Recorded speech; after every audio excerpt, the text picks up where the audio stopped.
Olá, graça e paz, tudo bem com os amados irmãos?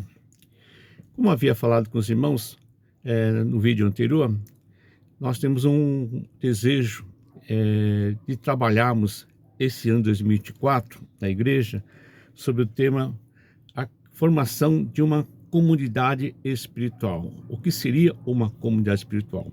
Mas antes de entrar nesse tema da comunidade espiritual, é importante nós nos atermos, né, à ideia o que é uma igreja. O tempo vai passando, livros vão aparecendo e nós vamos perdendo aí, né, o conceito bíblico de igreja. A igreja que nós conhecemos hoje, toda a formação dela, toda a estrutura dela, é, é, não é aquilo que a Bíblia fala no livro de Atos. É por isso que é importante, né, que todos os pastores, aquele que exerce um cargo de liderança na igreja, e não só os pastores, a liderança, mas toda a membresia devia ler atentamente o livro de Atos, porque ali nós temos, né, um esboço, né, do plano de Deus. A Bíblia diz que Jesus amou a igreja. Jesus disse que edificaria uma igreja e que as portas dos infernos não iriam prevalecer contra a igreja. O que Jesus quis dizer com isso? Né? Que as portas do inferno não prevaleciam contra a igreja. Então é preciso saber o que Jesus quis dizer edificar uma igreja. Eu creio que é a ideia de Jesus, né, e você vai constar isso, você vai ter isso, você vai refletir sobre isso no livro de Atos. Era uma comunidade. Não existia toda essa estrutura que nós conhecemos aqui no século 21.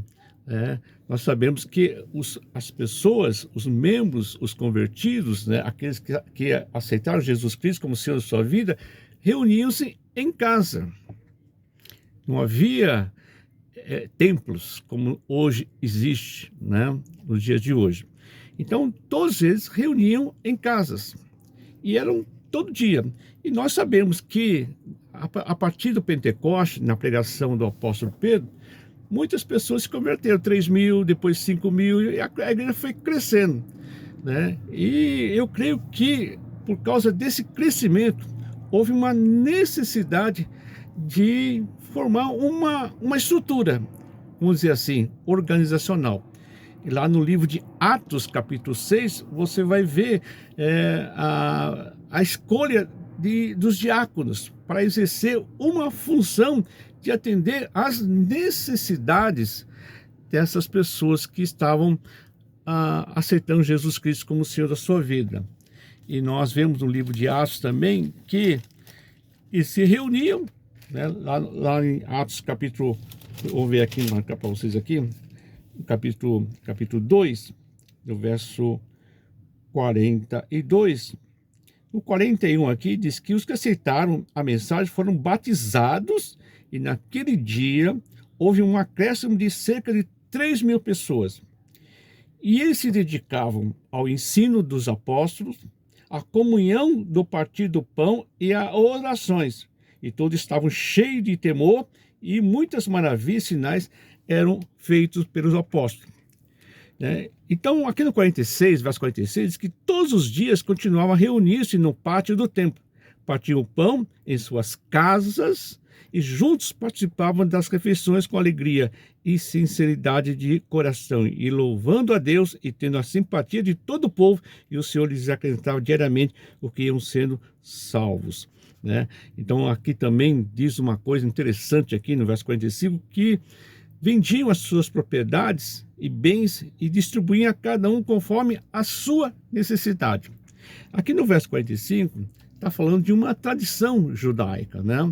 Um judeu não pode ver o seu irmão judeu passando necessidade. Então, por tradição, passada por anos e anos e anos, eles ajudavam a tal ponto de talvez venderem as suas propriedades para poder suprir a necessidade de outro judeu que esteja passando por uma crise momentânea. Lógico que nós é, não temos esse hábito. Já pensou, né? Se toda a membresia tivesse um coração assim aberto para vender as propriedades e dar para aquelas pessoas que necessitam, talvez as coisas seriam um pouco diferentes, mas não temos esse hábito, né? Esse hábito era um hábito judaico. Tenho que recordar para os irmãos que os primeiros convertidos, todos eram judeus. E a partir, Atos capítulo 13, você vai encontrar ali a igreja de Antioquia, a conversão de gentios. Aqui Paulo, lá no livro de Efésios, vai dizer que esse foi o grande mistério que foi revelado a ele, que foi oculto aos profetas e oculto aos apóstolos, mas que foi revelado a Paulo. Então Paulo é o chamado pregador dos gentios. Então, com o passar do tempo, a igreja não era mais constituída só de judeus, mas também de gentios. Gentios são aqueles que não são judeus, que não têm o hábito de guardar ou seguir as dietas judaicas, ou guardar as festas judaicas, aquela coisa de circuncisão, tudo isso que irmãos já devem saber de cor, né? Então nós temos aí, né, que esses acréscimos de 3.000, 5.000, começou a aparecer as necessidades. Na primeira leva, né? Então, alguns irmãos vendiam suas propriedades e distribuíam para aquelas que estavam necessitadas. Mas a coisa foi crescendo, aí começou a vir outros judeus que eram da diáspora, judeus que estavam espalhados pelo universo, pelo mundo antigo, que é chamado judeus helênicos, né, ou helenistas, né, que começaram a criar dificuldades. Então, no Atos capítulo 6, nós temos aí a primeira menção de uma organização, de uma estrutura. Então, foram formados, foram escolhidos diáconos, 7 diáconos, que tinham a responsabilidade de cuidar das viúvas, das necessidades, cuidar o que nós chamamos, né, hoje, né, da mesa, necessidade básica, né, cuidado, essas coisas todas, né? Então, não vou falar aqui sobre o papel dos diáconos, né, nem o papel dos apóstolos ali, que eram diferenciados.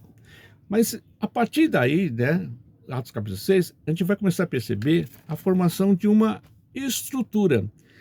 Lá em Atos capítulo 13, no verso 1, diz que na igreja de Antioquia havia profetas e mestres: Barnabé, Simeão, chamado Níger, Lúcio de Cirene, Manaém, que fora criado com Herodes, o tetrarca, e Saulo. E Saulo aqui é o que nós conhecemos como o apóstolo Paulo.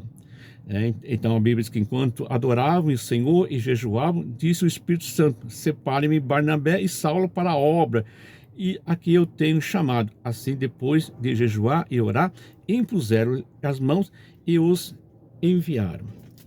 Veja, aqui temos aqui uma organização aqui, um grupo de irmãos que estão na liderança de um trabalho. Agora, não sei onde que estavam se reunindo, certamente era numa casa, né? Não era um templo como hoje, né? Uma estrutura de templo como nós temos no dia de hoje, né? Então, a partir daí, nós vamos começar a estudar o livro de Atos, a formação de Paulo, né? Fazendo a viagem, igrejas foram sendo fundadas, a igreja de Éfeso, a igreja de Colosso, a igreja de Filipos, e vai crescendo. E Paulo vai colocando, né, presbíteros para dirigir esse trabalho, ainda dentro da estrutura da época, que era em casa. Hoje mudou. Então isso aqui é uma introdução para os irmãos conhecerem. Tem um livro muito interessante, que eu estudei bastante, inclusive é chamado A Treliça e a Videira. É um livro maravilhoso. É um livro que abre a nossa mente a respeito da importância da igreja. Uma coisa eu digo para vocês: a igreja, ela tem uma estrutura, Mas no coração de Deus, a igreja, ela é missionária. Ser missionário não significa que você tem que mandar um missionário para lá e para cá. Mandar um missionário para o estrangeiro. Não. Nós temos uma missão, que é a grande comissão, e de pregar o evangelho a toda criatura, batizando em nome do Pai, do Filho e do Espírito Santo, e tudo aquilo que você sabe lá em Mateus capítulo 28. Então, desde o início, o coração da igreja, o que pulsa a igreja, é as missões. A igreja não pode mais ficar fechado aí em quatro paredes. Hoje nós temos uma igreja de quatro paredes, mas a igreja não pode ficar presa nas quatro paredes, ela tem que expandir. Como? Aí tem o livro Romanos. Você pode orar, você pode servir, você pode ter uma série de dons ministeriais, espirituais, que você pode exercer. Todos nós, membros de uma igreja que se converteu a Jesus Cristo, tem um dom e tem um ministério. Você não pode fugir disso. Um dos pecados que eu vejo hoje no mundo, né, quando digo no mundo eclesiástico, estou falando da igreja, é a indiferença.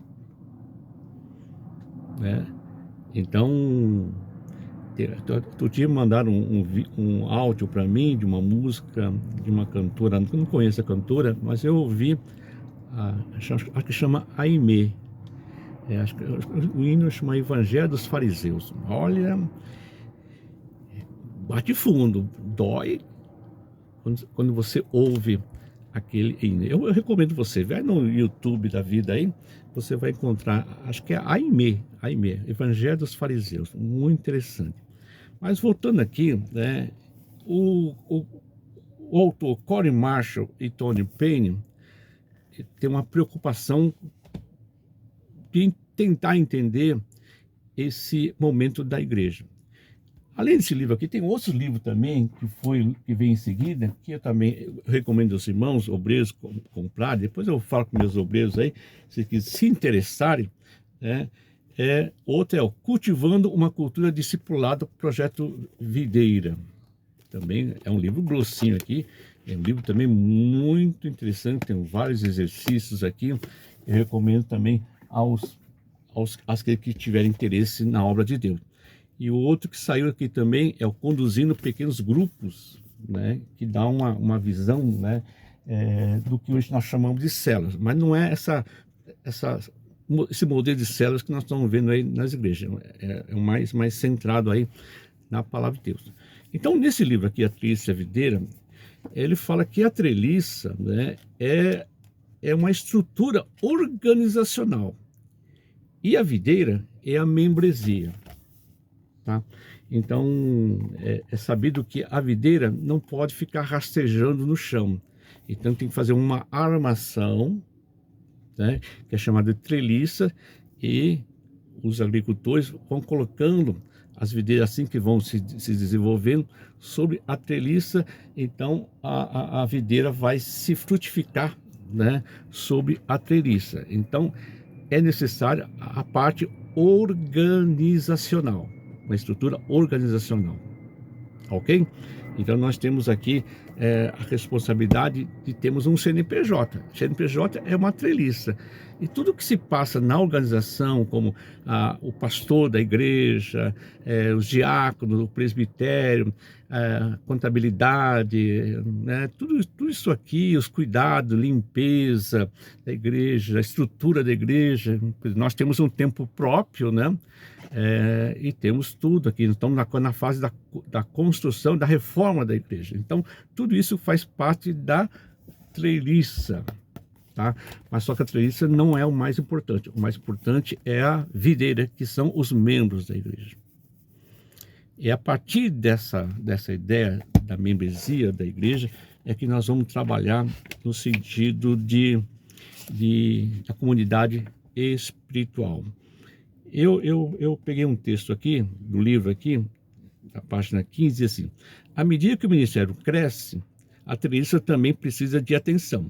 Gerência, finança, infraestrutura, organização, governança, todas essas coisas se tornam mais importantes e mais complexas à medida que a videira cresce. Nesse sentido, bons obreiros de treliça são inestimáveis, e todos os ministérios que crescem precisam dele. Tá? Então, esse primeiro áudio aqui, estou colocando a importância da organização da igreja, que é a treliça. Mas veja só, mais tarde vamos falar que a treliça é importante, mas não é a mais importante. A mais importante é a membresia, que são as videiras. Então, a gente não pode ficar só preso a um só modelo de organizacional, mas temos que ver no todo. Tá? Então, essa é a minha responsabilidade, né? Então, eu quero que os irmãos agora leiam o livro de Atos, especialmente o capítulo 6, o capítulo 13, depois vai lendo lá todas as viagens missionárias de Paulo, a criação das igrejas em Éfeso, na Macedônia, e na Espanha, e Roma, tudo aquilo que vocês vão conhecer. Então, todas as cartas pastorais também devem ser lidas por todos nós, para conhecer o papel do presbítero, o papel dos diáconos, assim por diante, e aqueles que estão na frente do trabalho. As cartas pastorais são as cartas de Timóteo, 1º e 2º Timóteo, a carta de Tito, ok? Essas são as cartas pastorais, ok? Então, leiam aí, medite aí, e no próximo áudio vamos falar o que é igreja. O que você entende que seja uma igreja? O que é igreja para você? Tá? A gente vai refletir isso aqui, e domingo a gente vai colocar mais uns tópicos aí, e vamos toda semana eu vou gravar um áudio ou um vídeo para vocês aí, ok? Deus abençoe, fiquem na paz, Deus abençoe.